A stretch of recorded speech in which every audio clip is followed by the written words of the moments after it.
एक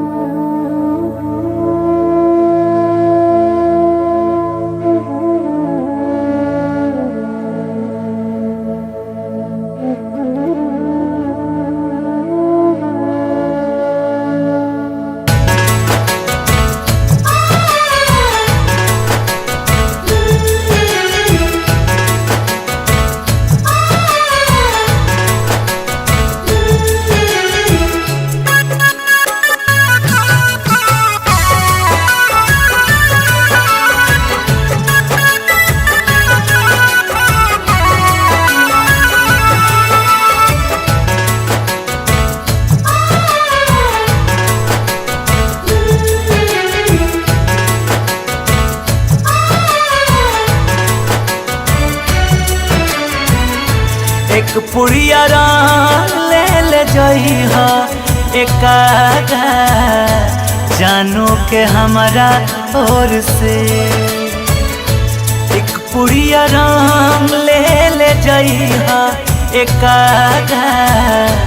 जानू के हमारा ओर से। चढ़त फागुन ससुरा गइली अब त दूसरा के भइली। चढ़त फागुन ससुरा गइली अब त दूसरा के भइली। रोजो तकिया भी जावत होई है लोर से लोर से। एक पुड़िया रंग ले ले जइहा एक जानू के हमारा ओर से। एक पुड़िया रंग ले ले जइहा एक जानू के हमारा ओर से।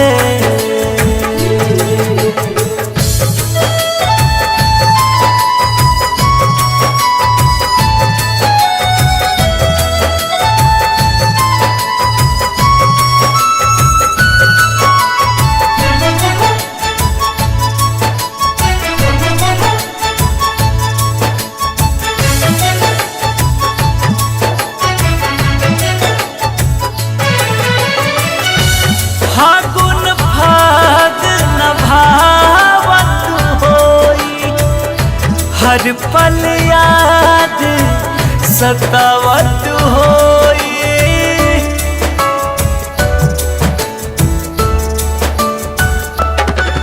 हाँ फागुन फाग न भावत होई हर पल याद सतावत होई। कैसे काटत होई है रतिया जोहत होई है हमारे रहतिया। एही असरे में बैठत होई है भोर से भोर से। एक पुड़िया रंग ले ले जइहा एक जानू के हमारा ओर से। एक पुड़िया रंग ले ले जइहा एक जानू के हमारा ओर से।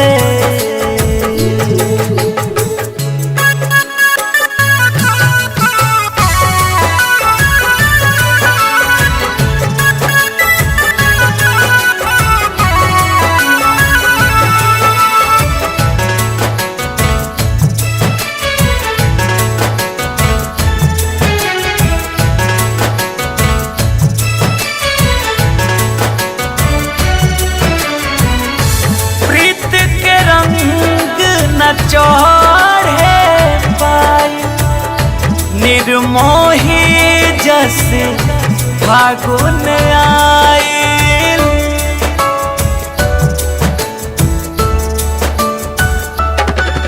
हो प्रीत के रंग न चढ़े पाई निर्मोही जैसे फागुन आइल।